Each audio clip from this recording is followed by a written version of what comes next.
ekireetedde abantu okubeera ba single mothers kuba nti abantu bakera ku bakyala bagamba olina wasa mukazi omu.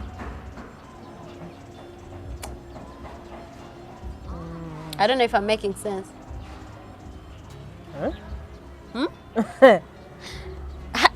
Mukyala ekireetedde abakyala okubeera ba single mother muntu kera ku makya ng'alina wasa omukazi ogwo alina kuwasa mmeka omukazi gw'ozaddemu abaana abamukyalawo ani abamuzaalamu embizi zetambula oba kitegeera if you wake up in the morning and you have kids with somebody that is your automatic wife tewakyali bya negotiation tewakyali okujjako nga tonnamuzaalamu oyo abataase mukyalawo.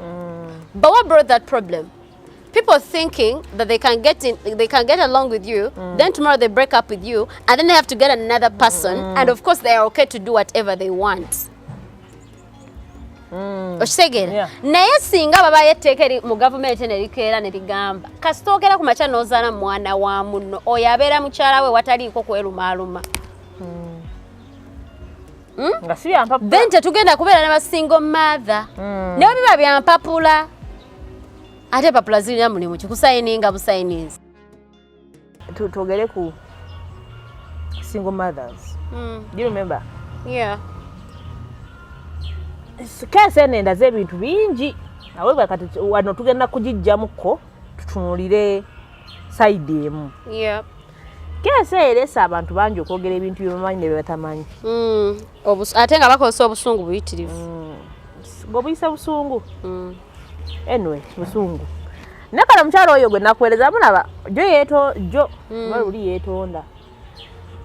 Yavaayo n'ayogera n'agamba ba single mother era abaana abali etwawo amagezi temuwasa ba single mothers temuwasa bikazi byazaalako. Abantu bangi bavuddeyo kweyo ensonga yennyini eyo yennyini nga boogera ku ba single mother mutuge tokkiza mukazi kujja na mwana wa musajja wa. What's your view on that? Ekyo kintu simanyi, is it the right thing? Of course it's not. It's not. Because very many people have been raised by parents that are not theirs. Yeah. Eri abantu bangi nnyo nga wakuzibwa muntu nga si maamawo. And abantu bangi nnyo mulina abazadde bammwe they are not with your over father or mother. So if someone comes and says such a thing, it is so disappointing and it's so disgusting. Ola ddala nga byogedde ngoba alinga nga atalowoozezza. Oba kitegeera because when we talk about single mothers, what's a single mother? What leads to someone being a single mother? What leads to someone being a single mother? At social media, akatulabira ebintu bino ebimu. Though we want to deny the fact, tuve ku bya social media tetugenda bivako because ate social media kati yazze. Oba ojjukira emyaka nga 3 emabega ebintu tebyaliwo. Kati this time around buli kimu kibeerawa. Okimanyi nga tutambula tutya. Naye today wali eriwo gamba nti single mothers. Nti ebiseera no, like what I want people to first understand what leads to someone being a single mother or a single father. Abamu bagamba nti muba mmwe mwennyini muvaayo n'olaba embeera nga mbi n'ovaayo n'ovaayo. Listen, there was still a fact. There is still a fact that you were once a union, right? With somebody, yeah? You were once a pair, like Muli Empty, and then things turn out weird, and then everyone goes their separate ways. But then you have kids. And then another thing, no one wakes up n'agamba mukama katonda nze kati okuva ndaba waneno wende njagala ntandika okuzaala abaana mbe single mother oba mbeere single father. Okitegeera you should first think of those things before you make certain statements. No one wakes up n'agamba I want to be a single mother. No one wakes up and says I want to be a single father. She happens. Esther, people get married and marriages are bound to end. Marriage. Etuuka nga erina okuggwawo either through death ompulira or through divorce. Okitegeera gwe batanaba kuba mbaga either omuntu mujja kwekyawo bajja kufa. okitegeera ajja kufa akulekewo ekyennaku ajja kufa ng'oli muto fenna batuwasa naye obufumbo butuuka ne buggwawo either bakukyawa oba ne mufa wana mmera mukuza baana listen no kati awo bumulizo oba mukyali like gwenyini luwa yogera nti osobola okubeera single mother naye ng'oli muto anti like nga muli bafumbo anti kati ogamba bakukyawa nti bakukyawa olusinga ne mwagambako okyagalimu kale abantu bangi nnyo basinga mother naye nga babeera ne babbaaba bwe buli lunaku nga tekinaba kuvayo buvi publicly nti baba balabe nti beeta beddono naye nga they are not well, they are not fine. Abaana bangi nnyo bakuze mulaba mama bammwe nga bebabaweerera fiizi bebabawo mmere nga talangako taatawo nga yali alina nga naye mama kasiga abakonvinsi nga taata wamwe amuwa ssente n'abikola ne balimba oba kitegeera. There are many kids that are with single mothers but they are actually having a very good life. They are not complaining. Okitegeera. Usually if you're coming to me as a single and I'm a single mother and you're a man, it doesn't mean that you're going to do anything for me. Like sometimes you find me, I already have my life figured out. You know? Osaza tulia twebaka. So why do you have to come and say, single mothers matter? What's a single mother? What the fuck? Like, who do you think you are? For one of sifa betonda. Oba kiraba. Gwe kenyinyi yayogere mama is a single mother. Ani. Aba yayogedde bonna badde babyogera on social media. You're saying no, a single mother leo mutuge. You do not know that you're supposedly saying that shit with your girlfriend in bed. You're like cuddling and your wife or your husband cuddling. Muri aho ku WhatsApp ku TikTok muri mubiwereza. And then the next day you're breaking up and you're pregnant or you have a kid or two. And the person will tell you I don't want anything to do with you. So no one stands up nagamba, hey, wabanonya, who wants to be a single mother, and they raise their hand up. Who wants to be a single father, and they raise their hand up. Sometimes people are single mothers because they're in more peace than they would be if they're married to certain human beings. Yeah. If I get up in the morning and then I get my man who loves me together with my baby, why do you find it like they are making a mistake? Let me tell you, Esther, a child is better off with their mother. A child is better off with their mother, period. Omwana kyamugasa nnyo abeere ne maama we. Omwana kyamugasa nnyo abeere ne maama we. We're not saying this because we hate men's kids and stuff like that. I would be very okay if my husband's kids come and bajja ne babeerawo holiday ne tubafumbira ku kimere biki, but their primary caretaker has to be their mother. Primary caretaker in what way? First person, their number one next of kin. Mama wabwe. Their mama wabwe wabanga jali mulamu. Abana baleke babeere ne mama wabwe. Bawe byonna byonna bye beetaaga nga bali ne mama wabwe. Them being with their mom doesn't take away the fact that you should take care of your kids. Kubanga, Esther, what time does a man have to nurture their kid?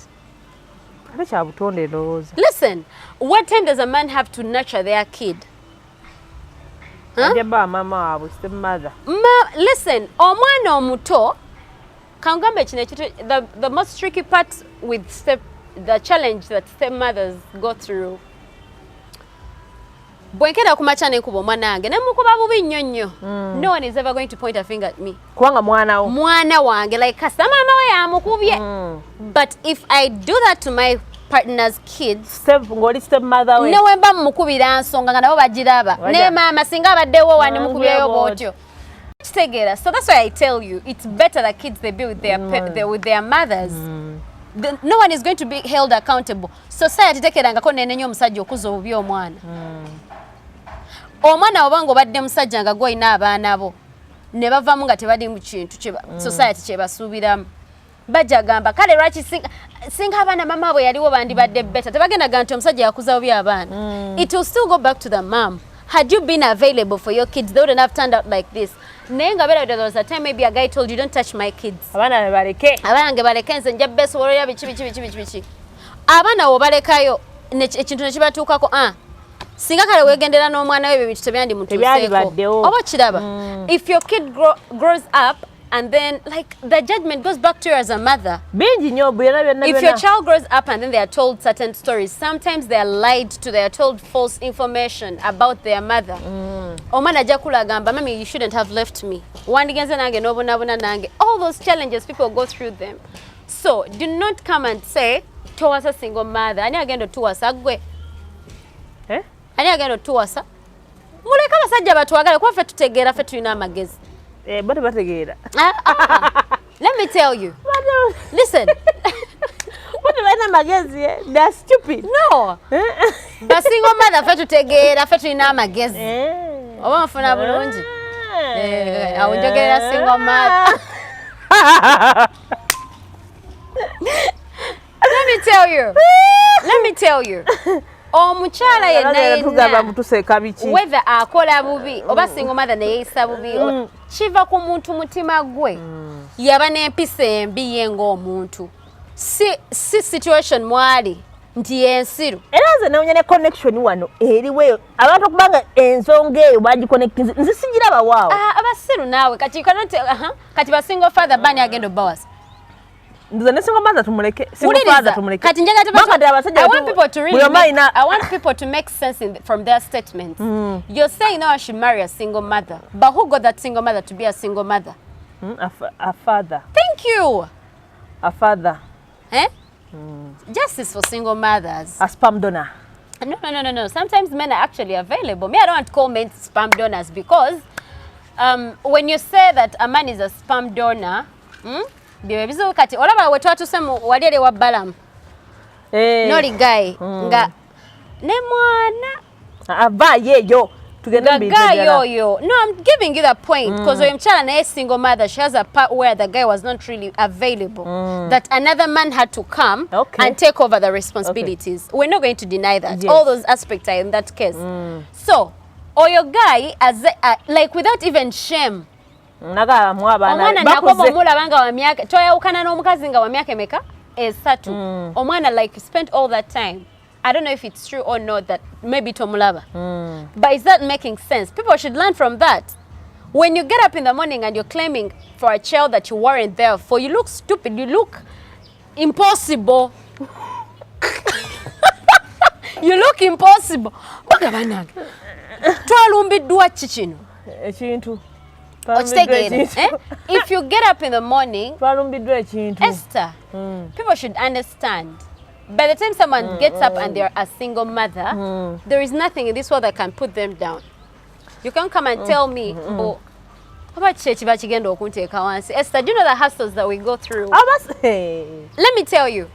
You can. The only way I can understand if someone says that I cannot date a single mother, because of course a single mother and amanyi hustle bwedi tabanga bana bagole bamwe mutuze waka bagala bana bokufuga. So bokera kulinnyako si kufuga wabula okulinnyako. No, it is okay, but fena tulina okuddayo eri mabega gye kiva. Omuntu nga tanafuka single mother aba yaliko n'omuntu nga bali bati nga bayita sweet ne bekola ebintu byonna ne babimalayo ne balya sente zonna ne bazimalayo ne bakola buli kimu, they exhausted themselves. Ne bevunwa ne bevuula ne badde eno ne bakubazisa masooti zonna abaana ne bafuna ne bagenda ne muddolo nga bewerekera omukyala ali lubuto bamusitula bagenda bamusitudde.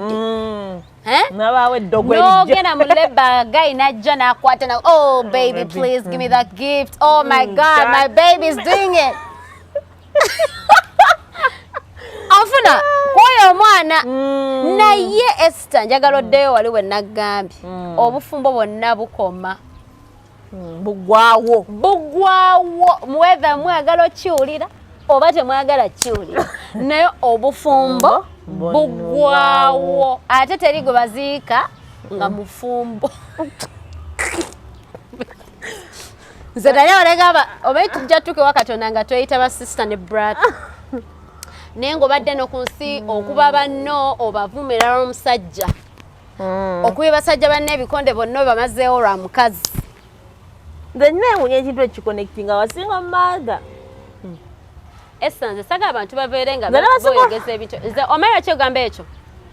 Tewaliwo omuntu bw'anawuliriza ezo statements zetukoze tewaliwo omuntu akeera ku makya ekisooka n'agamba I want to be a single mother ate tewaliwo omuntu azaala mwana yekka nti yagenda mu kitooke ne kimukula olubuto aba yamufuna musajja oyo musajja aliwa singa wabaddewo bucupa tolegambye bwali bucupa singa munnange bucupa waliwo engeri endala gye tuzaalamu abaana ne bagamba kale mazima Matilda how do you choose to have a kid in that way when they are men awo nandigambe naye naafe abaana tubafunamu abo abasajja bemuwaana abasajja yafe abalungi betwagala nnyo nze abasajja mbaagala I like men ekyo batolina kyogera ati bayinza okugamba we are biased we don't like men tolaba bakulumba eyo ne bagamba mugira kakati abasajja tubaagala nnyo obaagala nnyo naye bagamba akwagala yakola ki yakugwa ku bbwa yebale nnyo ensowera ekwagala ekugwa ku bbwa kakati fe abaami tuba tulina obbatuuza ne tubagamba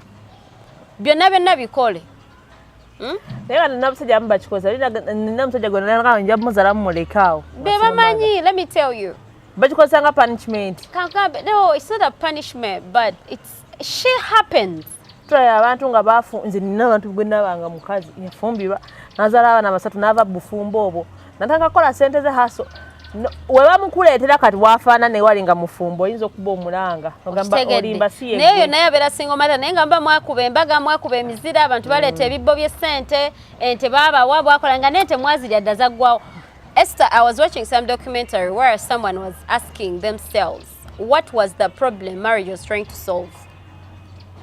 Because usually systems ezitulina esinga zonna mu bulamu bw'ensi si mu Uganda mu nsi yonna ziba waliwo ekizibu ekyaliwo nga balina okukola ki okisolvinga kati marriage yali esolvinga buzibu ki setting ya marriage yali esolvinga buzibu contract banga edda tetwalina na contract kati wulira nnaate katemba ekireetedde abantu okubeera ba single mothers kuba nti abantu bakeera ku bakyana babagamba olina awasa mukazi omu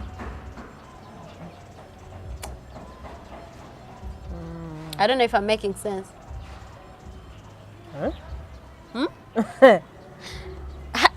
Mukyala ekireetedde abakyala okubeera ba single mother muntu keera ku makya ng'alina owasa omukazi ogwo alina kuwasa bameka omukazi gw'ozaddemu abaana abamukyalawo ani abamuzaalamu embizi zetambula oba kitegeera if you wake up in the morning and you have kids with somebody that is your automatic wife tewakyali bya negotiation tewakyali okujjako nga tonnamuzaalamu oyo abataase mukyalawo but what brought that problem people thinking that they can get along with you then tomorrow they break up with you and then they have to get another person and of course they are okay to do whatever they want okitegeera naye singa babayo etteeka mu gavumenti nerikeera nerigamba kasitookera ku makya n'ozaala mwana wa munno oyo abeera mukyala we wataliiko kwerumaaluma then tetugenda kubeera ne basingle mother naye biba byampapula ate papula zirina mulimu kikusayininga busayininzi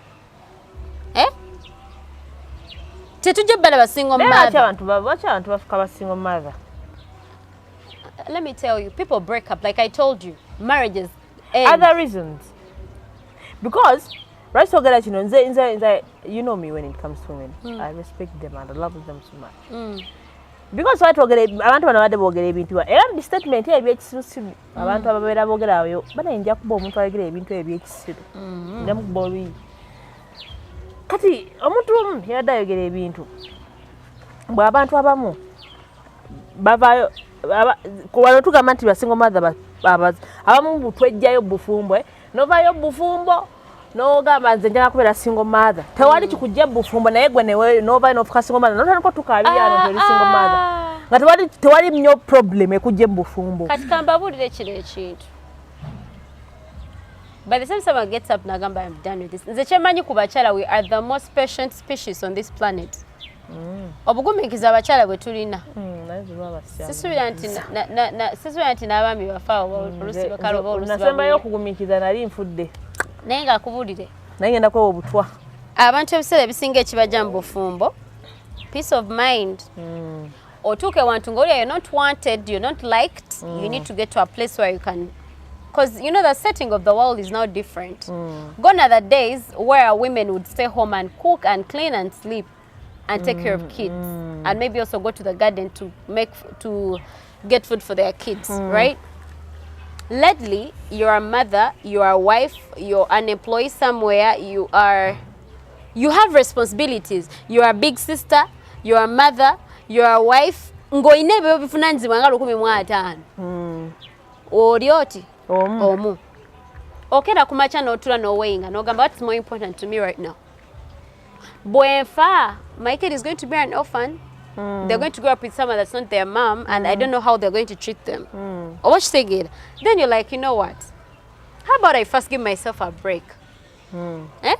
Nova bufumbo. No gambo manyi. Kasoke ngendeko waneno. Nzomayize sityaganyo bintu bya kumbuzebu. Abantu ababeera babuza banaye kati kiwavaayo. Wait for your time when you're getting out. Ojja kutegeera lwaki n'oli yavaayo. Oba kitegeera. When you get up and then it's not working out, be like, hey, chinano gondi kyayayitamu. Because let me tell you, Esther, marriage ends. Na bufumbo. Ate tali bufumbo bukoma mu mukwano. Nti mwana mwecha wanga mweyagala. Zo bufumbo mbulaba. Ati n'olwekyo bakwano. Temuteeka nnyo ku pressure. No. Ate nga baganda bamwe, bakojja bamwe, baani bonna balina otuwasa. Basingo mother balina okuwasibwa. N'abaana baabwe. Temugenda tutiisatiisa, temugenda tiisatiisa abaami abo. Mukiwulidde bulungi nnyo. No, n'obwavu olumu kyogeza abantu. No, mbeera mbi. They are stressed. Balina ebizibu. Baavu, namanyi wali omuntu agala n'atunula bambi. Oyo musajja babi gwe namulabaawo bambi nga yogera single mother. Nenyini nga naba ayinza okuba tayalidde kyamisana. Okusinza namulaba nga njeri muluma. Kati nendowoozamu kati atajja kwasa single mother amuliise eki. Ate abantu balina n'otegeera by the time a single mother agrees to even date your whoever, oba brother, oba who, they've really given it a good thought. Because there is nothing new that guy is bringing to me. I know it all. Nchimanyi n'okimanya nti munnange toyagala ne tujja kwekyawa ddiya. No, batya. Mbere batya nga bo. They have the insecurities. Bani? Abasajja aboogera ebintu ng'ebyo. Because bera ne ku mukazi kati ng'oyo yavuddeyo ne yeetonda. No, kati abasajja ayogera bw'atyo alina abaana abawala tamanyi na kumanya enkyo beera n'omwana wo nga mwana wa myaka 3 n'afiirwa bbaawe n'afuuka aba afuuse automatically single mother. Alina abaana 3 agenda bufumbo anaabeera ku myaka 3 nga talina musajja. Oba naye agenda ga musajja bannaye nasooka kufiirwa mwami wange. Kati abo abasajja babyogera kankugambe. They are not men. Those are guys that put on trousers and they think they are men. Hey. Nebadda ku social media ne gokera kumacha n'ogula empale ya jean ngekukoma koka ankle one. Oba n'ogula empale ngekukoma ka ankle. It doesn't mean that you're a man. What ne esatu. Jean yammeka? They're just annoying. Byoyogera bye bikufuula omusajja, byokola bye bikufuula omusajja. Si kwambala mpale nakanyuga round 3. Bwe kimufuula omusajja akujja kuboggola. Nedda mukwano. Tulina abalala bekiyita. Olaba oli anza okwefumbirwa kaddwafuke naye nga kasajja. Ke kakola ebyabasajja. Mu abawanvu mukola by'abaana bato. Oli awo olina ekirevu. Okikuba ne oil. Kinyerekete. Man. I've been so disappointed with abami abawanvu abo. Very nice looking men. Bamanyi okweyagala, they love themselves too much that they forget to do what's meant for them. Nja kunoonya ka draft. Naye nga banaye muleke okufuma ba single mother kubanga lwe banaavayo kubeekalakaasizaako tewali gwe mugenda kwagala. Hey. But I think that's not the right way they should say. Esther, there is no any other way. Tebalina kye batugamba. Hey, a single mother wasn't made a single mother by herself. There was a guy that made her a single mother. So if you see another man that is taking up the responsibility to do what the other irresponsible citizen, impossible person didn't do, don't come and start cussing out on those nice men. Protecting abami baffe obutala na mikwano na bantu ngaabo. Balamunga musajja wayi. Naye ogenda ba protecting otya? Ogenda protecting otya? Okufuna yeye erindowooza. Balamu omusajja oyo nga mukwano go naye ng'atula ku mmeeza yemu n'omuntu ayogera ebyekisulo ebiwe bityo. Ngoza aba agendamu amagezi ki? Oh my goodness. Otandika kwesabira. You just pray for yourself and man, this world is just such a mess.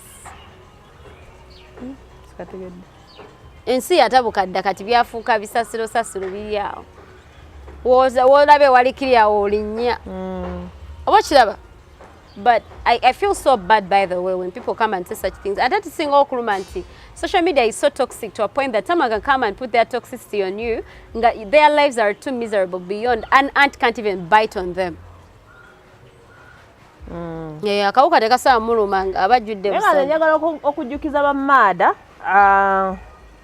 ensonga ey'okuba nti abantu balowooza nti omusajja omukyala okujja n'omwana we ne babiteeka ku basingo mother. Njagala obajjukiza nti abasajja betumanyi obulungi they can do anything. Bwe mubeera mwina gwe munenye basajja abafula abaana babandi basingo mother. They can do anything. Omusajja oyo gwowakanira mukwano ali awo. Nze kumanya abasajja nze fear men. I know they are good people, but wali abantu nga omusajja yebaka ku mukozi waka. Abantu abagamba nti basobola bikola. Omusajja abeera n'omuntu nga tamwinaako oluganda naye ng'abeera waka n'amukozesa. Mwana wa kojjaawe yajja waka n'amukozesa. Mwana wa sengaawe najja. Okitegedde? So bano abagamba nti bajja na nnyina ne baleeta ebizibu ebyo webityo. You're wrong. Omusajja nga ye ekitambo ky'okukozesa abantu kimuli ku mutwe. Asobola okukozesa omuntu yenna. So when muba mukwata emboozi giteeka muno banaye temugigattika. At least find other conversations. Beba manyi naawe awo tebategeera kakati esa kangambe kino. Abasajja simuwakana. Abasajja abo balaba. Bw'olina omusajja nga ayogera ebintu ebyo abamu olukazikazi. Lutya? Abakazi batera okureacting out of emotions nga tebalowoozezza bulungi. Muli emwakakata ne baganda bammwe naye mwogera. Beegatta ne baganda baabwe abamu. Bazi mu luzungu ekibakita batya? Incest? Oba kita? Nza kwagala oluzungu olufu wano. Incest. Nze simanyi bw'oba ogamba kakati. I want to understand why kyoba ogamba omuntu simanyi tewasa single man. Nyategeera lwaki. Mbwajja n'abaana mbwosimanyi naye nze ndowooza obwavu bubasumbuwa. Nedda Esther si bwavu magezi matono. Eri abasajja abaavu bangi abakola ebintu abagaga batasobola kukola. By the way. Very many.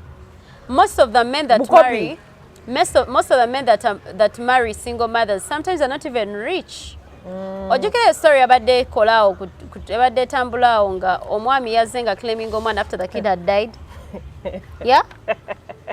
Hey. Yeah. Oyo omusajja afuna omukyalo oyo nga n'alabirira abaana abo you get it? N'alabirira abo abaana ga yavudde eri mu bbanga. Nenze bannange. Lwajja kuba omuntu oluyi. Nze me, I always say, if you don't take care of my kid, you don't have rights to my kid. Period. Tomusalirawo. Tujja bazike walala. Tujja bazike walala. Otherwise. Abavuka beesiriwaza nnyo. Neze kyembeera ngamba nga abavubuka okimanyi Esther, especially men that don't take care of their kids. Kids don't be babies for the rest of their lives. Yeah? And another thing, when you're making certain moves, olinza oba okola ebintu bino ngolooza olumya maama wa mwana naye Esther kankugamba ffe abakazi munnange nonno batuwasa ne batutwala ne batwagala ne tukwerabira. Kitegeera like you get a man, they love you, they marry you, you give kids with them. Naye nga gwe ng'omusajja ebintu bye wakola tebyerabiddwa. Nga for instance obadde tulabira mwanawo akirina on record kirina mu bold highlighting what. Then you come out later on ng'ogamba oyo mwana omanyi bano abantu betulaba ab'amaanyi bagamba omwana oyo talabirira taata ku ssente zonna talabirira taata we. Okulabirira omwana munnange abazadde baffe babeera batukolera ebintu nga tuli baana bato tebatukolera nti oba babeera balina nnyo. They are preparing for their old age. They're preparing for the time when they'll be vulnerable and they can't do certain things. Togenda banja mwana kyotamuwa. Togenda banja mwana bitabo byotamuwa kusoma. Okitegeera. Togenda banja mwana sukali gwotamunywesa nga muto. Oba kitegeera togenda beereyo abaana obeera ne batakuweza na kusukali gwomubawa. Did you ever give them any kilogram of sugar? Andi abamayinja kuzaala abalala. Ebyo tebiriyo era bw'owasanga omukazi n'agamba tolina labira mwanawo. You're doomed to suffer for the rest of your life. kuba bamba wasaba abakazi ne bagamba tulabira mwana nakuzalira abaana byonna nga bazonto babireria kakati nga bali bootalabidde Esther be bagenda vaamu ekituufu some men are too proud nti ebafuga omanya when we talk about these things kati olaba omulembe gwe tulimu guno nze mbeera ku social media okwo ndaba ebintu bingi wakati I protect so much my peace of mind so our conversation zentukako I just scroll ono omuntu omulala n'omutunuulira n'ayogera ekintu we just scroll but wantunuulira abantu abamu kale nyabo naye gye baliko wantunuulira abantu abamu bagane boogera ebintu n'obatunuulira botunogaa because nze neewuunya how dare you speak like that be bamanyi naawe tebalina byakukola bali sad balina ebizibu byabwe naye kiri era sikijjawo bambi ne sente tebalina omanye okulabirira omuntu it is not an easy thing the fact that n'omusajja ayinza okudduka kubanga takyasobola kulabirira famire ye eyo naye factor nene nnyo nti naawe single mother omutya because you can't take care of her okyejja ate naabamu balowooza nti ogenda mugamba nti banaye wayerera omwana wange labirira omwana wange you know ate by the way women there abasajja baagala nnyo ekintu ekyokuteeka confidence y'omukyala wansi but if you don't know how to protect your peace of mind abasajja nibagenda bakozesa ensobi babuulira abantu abawulira statements ezo they are tortured oba tokimanyi oba tomanyi kikyoli olanga okulowooza nti beboogera bituufu omuntu akola statement eyo nagaa nti no single mother mutuge single mother waliwo omuntu yakola eki statement nagaa mu single mother mbuja alwala mu kansa namulaba naye namusajja nza myaka ngaana noda kati abamu babeera bafuna experiences embi bambi olusi tobanenya nnyo naye nga tobanenya abamu olaze Esther nkubuulire people grow up in different places and different n'amaka g'abantu n'amaka many people have to accept the fact nebintu bikyuka abamu babeera bakuzibwa mu maka nga temuli mpisa nga buli omu ayogera byasanze ate n'ebintu ebimu nti ebintu ebimu bikyuka ebintu byewalaba edda mu maka g'abazadde bo tebigenda kukola mu maka gano g'oli mu ssaawa trust me tebigenda kukola maka biri byewalaba edda nti omukyala akola bwa biyinza obutakola kweno era for sure kiriza gaana so oyina ku bakwita batya how they say you have to accept the fact you have to embrace the changes nomanya nti munaye nebintu ebigenda kukola ki kusoboka kitambula kati nti kino luli eri omumama we yakolanga emirimu ewo because yali takola this time around me I work ate bagenda kuyomba nkomawo sawa mega oba ebintu esigenda kukola nyinza okukolako ebimu but not all okitegeera naye twoncunya so a lot happens mulina bikkiza mulina bigaana otherwise olinabeera mu bintu ng'ebyekisiru tulina ensiga embi gye tuli mu kusiga right now gye tajja kusobola kuhandolinga ate jjukira kyosiga kyokola ki kyokungula so you're here speaking about single mothers you're dating a very young girl ogenda kumuzaalamu abaana bo basatu mube nga muli happy emyaka 3 ofe naye asigale nga single mother some of you mulina abaana bammwe bafuka ba single mother nga mukyali balamu muna abatuga I'm just asking bino ebintu tubyogera naye nga tubirowooza kitegeera oba onaatugamba nti omusajja wanaacunya muwala onaatuka n'omukuba okumuto ojja mugamba sigalayo kubanga olina okusagala obuveemu bufumbo obwo you have to look at the facts waki abakyala bava mu bufumbo kale waliyo abakyala ab'empisa embi we accept the fact kiroje naye si bonna nti baavaayo lwaki abasajja babeerayo n'afuluma nga tasa abakyala babeereyo omusajja n'amulekera 2,000 2,000 zigula ki Matilda munyo action munyo ate nga n'omunyo toyinza gulya gokka guba genda ogenda mu mmere bayika ngende neekolere abasajja bakuba abakazi utho n'abakazi bakola ki nesanga nnyo kwogera abasajja kubanga mnonte maani nze njogera byendabyeko ku bakyala okwasira so there are reasons waki abakyala bano babaagi ki mu bufumbo waliyo obufumbo bubeera toxic nga tosobola kubeeramu adde eddakiika embweti we have seen people abadde mu toxic marriages ne bafa ate mutandika okwegeza nakise wavaayo you guys nze kyendowooza kale abantu balekera olowooza nti buli kimu kirina kube like buli kyobe naye ekigambe nantya nti abantu ebiseera ebisinga babeera bakoze ekintu ekimu babeera tebamanyi kye bakola abo bakimanyi okisege abantu abo bamanyi bye bakola nga ogambe nti n'olaba waliyo abantu abamu obeera ng'ogambe single mother tomuwasa biki kale golizo obeera lucky gwe ne mukyalawo ne mukimakinga ne mwewasa abaana bamwe ne mubakuza naye si mmwe bagenda okutegerera abaana bammwe nga bakuza you're not good you're going to get up ogenda zaala abaana bo mu mukyalawo bonna Esa ffe tulabeko abazadde be baakuba embaga naye nga mubona tebalina mwana mugatte naye ng'abaana kati bagenda kukoona myaka 5 myaka 4 okitegeera naye nga both your parents are wedded people nga mazima tolina reason lwaki abaana obeera wekka gwe nga like you are a single parent yet your parents babakuza babiri okitegeera bulungi nnyo kati golinza okuddawo n'ogamba omwana muno omwana single mother abaana bataba na mpisa abaana biki that's why they failed on their first marriage but your kids are all going to have kids and you can't know whether they're going to last with their husbands kofe tuzaala mibiri tetuzaala mitima na bwongo tuzaala mibiri gwozaala bana n'oteekawo katonda yamanyi kiba kiddako okolako kitono ate okikola for a period of time limited nti omwana ogenda musalirawo until 18 kati oba olina omanya ebintu bino byoyogera nti obulamu tebukoma ku ggwe you have people that you gave birth to or that you're going to give birth to so you don't just come out and say stuff okuyo ogogwambe nga kati maybe aba babyogera tebazaala era nga tebalizaala that's tense abantu balina bongo ate oba tozadde baana bawala Esther ogenda kuzaala abaana abalenzi bazale mu baana babannaabwe yalumirirwa baba omuntu watuukira kwogera ekigambo ekitegeeza abamini yeerumirirwa nga ye omuntu tategeera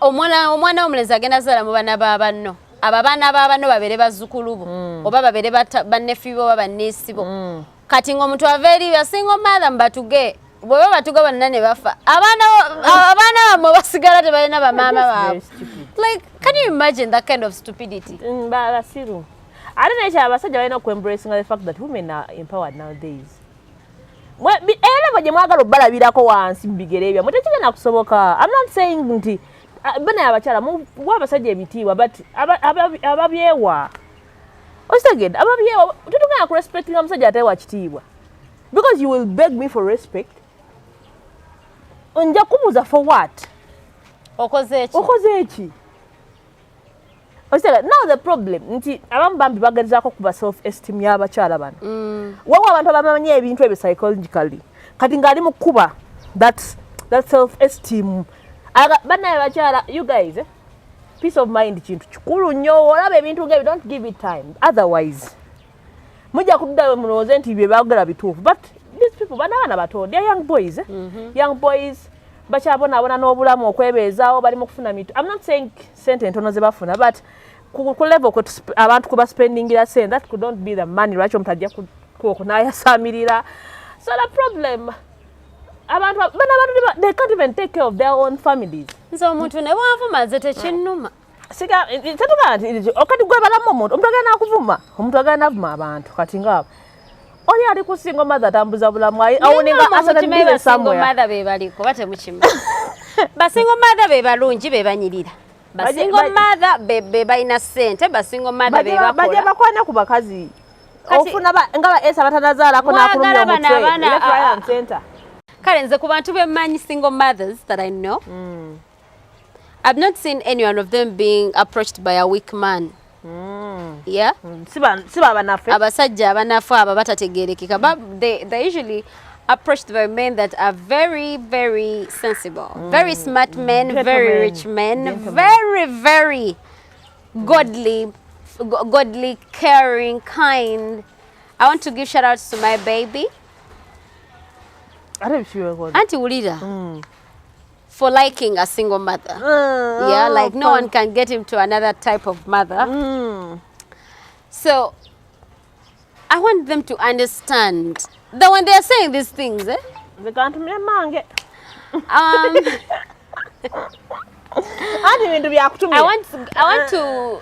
want to first of all salute all those men that are there for women who are being mothers and fathers at the same time and they take the risk. Ate oluzungu tebajja dabayo ne beewaayo okujja ne bagamba omukyalo ono simanyi lwaki yava mu eri marriage n'abeera yekka naye let me swallow the pin kamire pin eno muyirewo omubiri. Me I want to salute those men.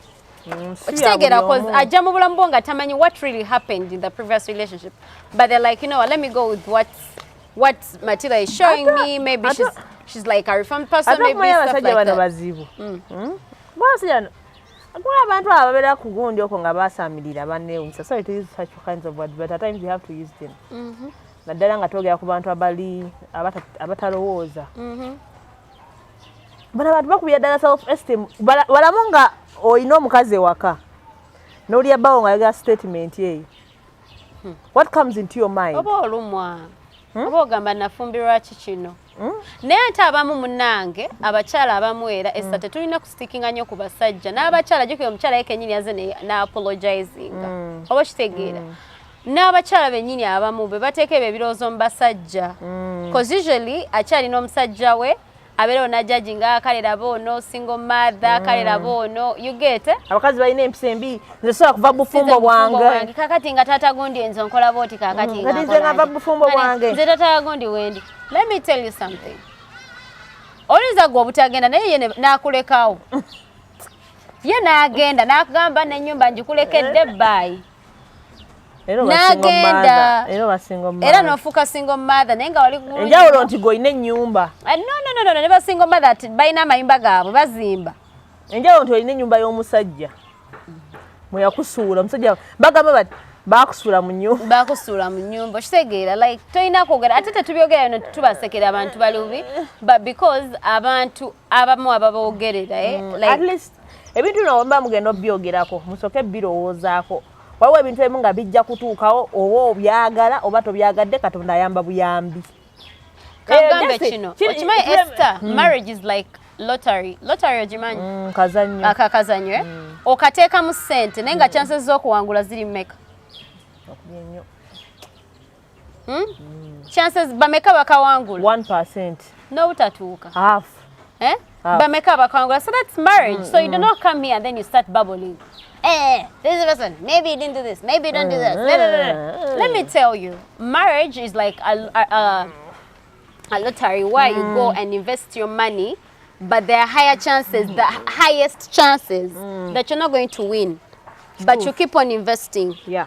Oba kitegeera bibino ebya betting oba kitegeera you put in your money but are you sure you're going to win? Naye ate ekirungi kyate kya marriage bw'obanga owangudde owangulira ddala. There are people that really end up with very good partners. Abasajja abalungi n'abakazi abalungi gye bali okitegeera. So you do not come out there n'otandika okumanyira abantu. Kati teweeyibaala nnyo toddawo n'ovanyira n'abantu n'obavuma okuggyako nga gwe omanye ebwenkya bwe bunaafaanana. I only want the person that knows how tomorrow looks like to come and say such a statement nti already yefigures it out. Oba kiraba? Abaami ebiseera ebisinga babeerawo ne bakola ebintu nga you really can't take it. Neze kyensawo ogamba omuntu bw'obanga oli eyo ng'obadde olowooza single mothers, like you guys, you should even get it out of your mouths. Call them mothers. Kubanga Esther namba esinga kati ey'abakyala ba single mother. Mpitirivu. Ate nga tebabadde ba single mother olw'okubanga bo baakeera ne babyeyagalira. Ate nga atwakyafuka ba single mother. Ate bakyafuuka. Let me tell you, we don't know. I have a son. Kati n'abasajja si basajja. I have a son. Naye mbeera oluusi ne mutya ne nga ne kakati omanango kwono katemba gwendaba ye wanaatuukira ku myaka ejange kyeki n'aba kigenda mu maaso kyeki n'abeerawo kyeki n'abeera kiddako kyeki n'aba kiddako anaabanga mazima asobola okufuna omuntu kweri tekisoboka abajja mufuna naye ffenna tulina okumanya nti marriage is like a lottery anytime oteekamu ssente ze ate n'otawangula sente ze zimu ezo ofujirira omusimbi ze zimu zokwata no dating omuntu n'omugula ebirango by'ebbeeyi byayagala notakoma oko n'okyala ewaabwe n'omwanjula ne mukuba embagga ne mukola ebintu ebirungi ne mu investinga ne muzimba enkya ku makya n'akeera nga takyaliwo naye nga muteeka that is investing in money okitegeera investing in money and Esther, no marriage ends on good terms. Tebe bantu bali bechaye nga bakyeyagala nti goveri mwechawa mweyagala abantu bisebisinga buli omuntu yena wabanga ali ku point ey'okwechawa n'omuntu manya bali beyagaddeko ate bali besuubizako ku bintu ng'ekyo kye baliko eddakiika tebakirootako. Yes, so don't be in a person's life. I can't live without you. Yeah, don't be in a person's life and you think like, things are really going to end up perfect. You look at sometimes girls when they're going into people's, like when you're getting a man that has been married before, right? Or that is married. Huh? No, let me tell you, or you know with this thing at the back of your mind. Me, I always say to myself, if you go for a person that is married, let people be in their business, be in your business as well. Kubanga chobo manya. Oyo omuntu gochojjanya govuma go bakugamba ine msembi akola kino akola kibi. She has ever been at a point that you're at that minute. She was a sweetheart. So natuuka nga takyali sweetheart. Chikazi kitamienzi. Chikazi kitamienzi. Nze kyolanze obanga obadde ozengo nkwana ngo omusajja mfumbo nkwana byange. Njagala byange. Don't show me that the reason that you're liking me is because your woman is not doing the right things. Shut the fuck up. Married men. No, I'm just saying I'm not good. I don't know what tomorrow is bringing to me. Nze kubuulira nze sijateekamu lugezigezi. Married man wajanga alina bye future gye neetaaga. Nga he's my destiny helper. Wamma. What if he's my destiny helper? Nga nsooka nzira nange baba abasajja abafumbo bambi batukolera ebintu. Be bamanyi ekigenda mu maaso. Bano omusajja omufumbo n'akubalira. Naye ng'olina omusajja wo muliko wekka. Naye nga tagattako kintu. Ne bannange. Nze ngamba abami bembeera muliyo nga mukwana abakazi abamu. Okugedde. Okimanyi obeera ne gayiwo nga muliko wekka naye nga talina kyaggattako ng'ali awo mufeenya bufeenya. Kwemalira biseera. Kunyumirwa. Ate kwa level ey'okukanda. Ate tukyanyumirwa ebyo. So Essie, like I'm telling you. Yes. Let's all be considerate, and when you're doing things, manyati, there is another party.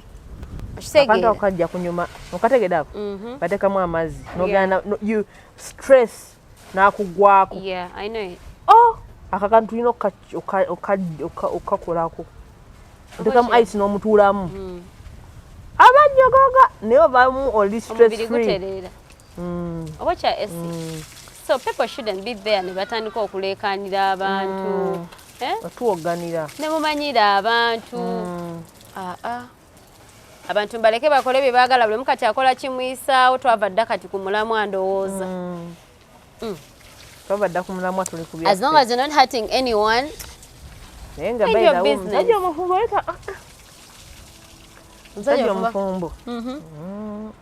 Okyogeddeko awo ne nkijjukira. Omusajja abafumbo balina engeri gye batufaako.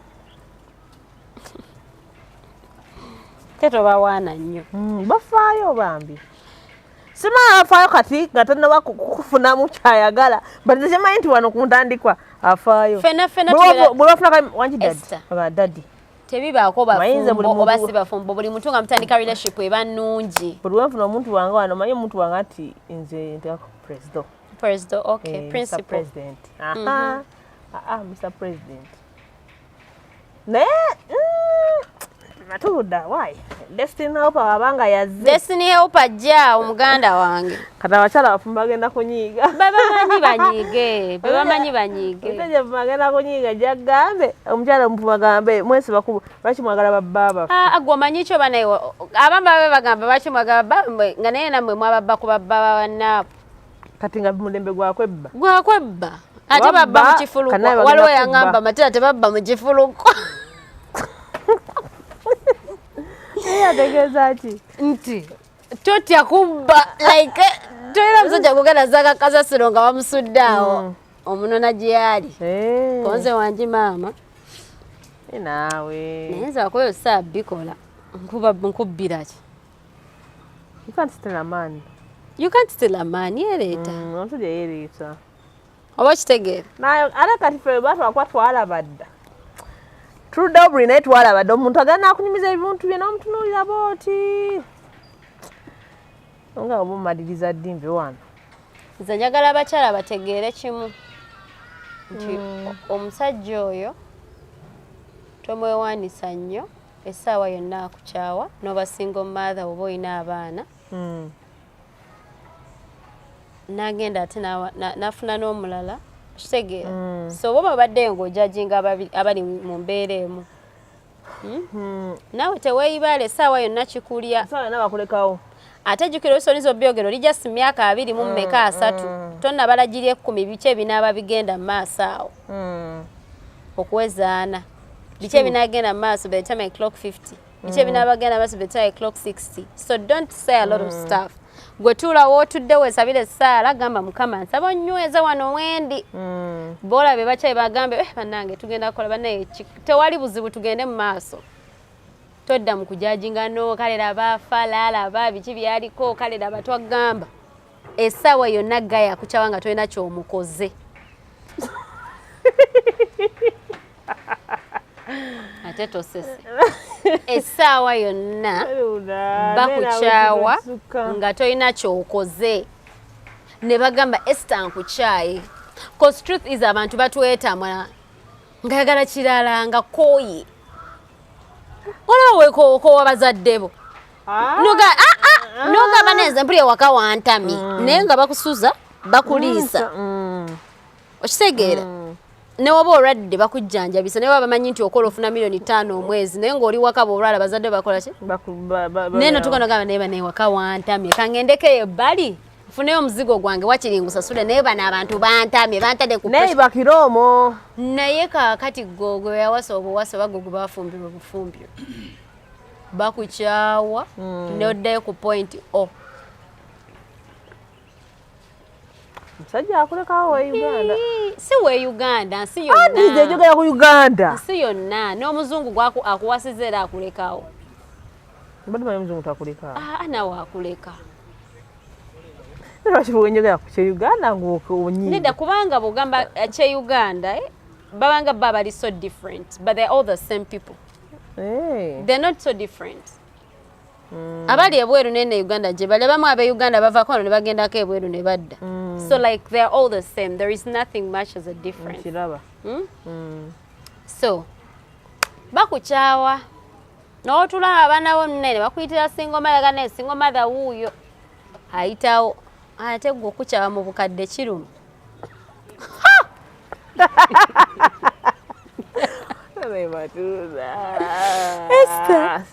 Esther bwe bakukyawa mu bukadde kiruma wakiri bakukyawako eno ffe Matilda gye batukyayi tulina chances ofuna banne essaawa yonna wennaakondera wano nina obbanga nina gwenzizizaawo olina omuntu naye okukyawa ku myaka 4 ng'olumwa nnyo nga wali eno ng'ovuma abaana abato basingo mother muli baana bato muli basingo mother naye ng'olina 5 ne bakukyawa naye bakikoze ate olina gyodda ate bwe baba bakukyawa ate bakuteerako ddala abato be wavumanga bambi mama ate nga nabo basingo mother ate nga singo mother ne bagamba gwe n'owulira bbaawo yafunayo omukazi namuzimbira naye alina omwana namuzimbira amaka gasinga agago nga konyamu abaana 3 oba bikadde naawe naye Uganda kisoboka naawe abantu babikola nga gwe Esther ate n'abasajja temweyibaala nnyo ogamba nti toyinza kikola mukazi wo kuba wakimukoze dda onambadde egundi enje munda nga ndaba aliwo ati ali ate oli abaana bali naye talinamu oteekamu naye baaba yakolamu ali serious omulimu agukwasiza maani naye ono mutono nnyo oli daba naye oli abulamu naye kukwatamu waali amala mama kale Sometimes tusibula abantu. Bane bantu baffe tubagamba mwe gye muli mukole statements nga mukimanyi gwe tasobola kutuukako tugezeeko beera bwe tutyo. Let's try to make sure that all the statements that we make to others, tuli sure they will not happen to us. Kubanga ebikutuukako gwe tebakusaasira bakusekerera busekerezi naye ate bali bo baba abasaasira. Kituufu. Ate nange nnyongera okugamba abakyala bambi abasajja bagezaako nnyo naddala abasajja ennaku zino bategeera ebintu by'obwongo okulaba nga babanafuya, okulaba nga babateeka wansi, okulaba nga babitinga that self esteem in you. Bannange fuba nnyo okulaba nga okola research oddemu building self esteem. Despite byonna ebibaddewo bulamu bo, you can make it, girl. Okitegeera. These people bagezaako okulaba nga bakunafuya. Omanyi omuntu wajja nga self esteem ye eri wansi nga gyakumanyiramu. I know. So please, girl, work on your self esteem. Work on your peace of mind. Otherwise, kikulidde. Tujja kusanga butabika. We love you all. Tubadde ne Matilda nga bulijjo. Bekiyisizza obubi mu bye twogedde munatusonyiwa. Bw'oba gw'olina ekyenjawulo ku kyaffe osobola okukireeta. Akatebe weekali wano. Akatebe weekali naffe twogedde kye twogedde ate tetwogedde nga tumanyira abantu, twogedde nga tugamba bantu. Ate tutamiira. Mulekerawo okumanya nti tetulina bye tukosa bitamiza yadde ebidagaladagala. Ng'abamu abali ebyo mukozesa nga mutumanyiira. Olina dda mu comment section twaze tulidde nga tukuse tetuli kwogeza njala. Kale. So guys, enjoy your week. We love you Be all. blessed and pray to God every day. And love people what you want, the way you want to be treated, kindly treat it to other people. Gwagala okuyisa obuyisa bubi banno. Naye ayagala omuyisa obulungi bwotyo bwe boyisa banno. We love you. We love you all. All abali banyumidde. Brian, yabadde ku camera. We'll meet next time. Bye bye.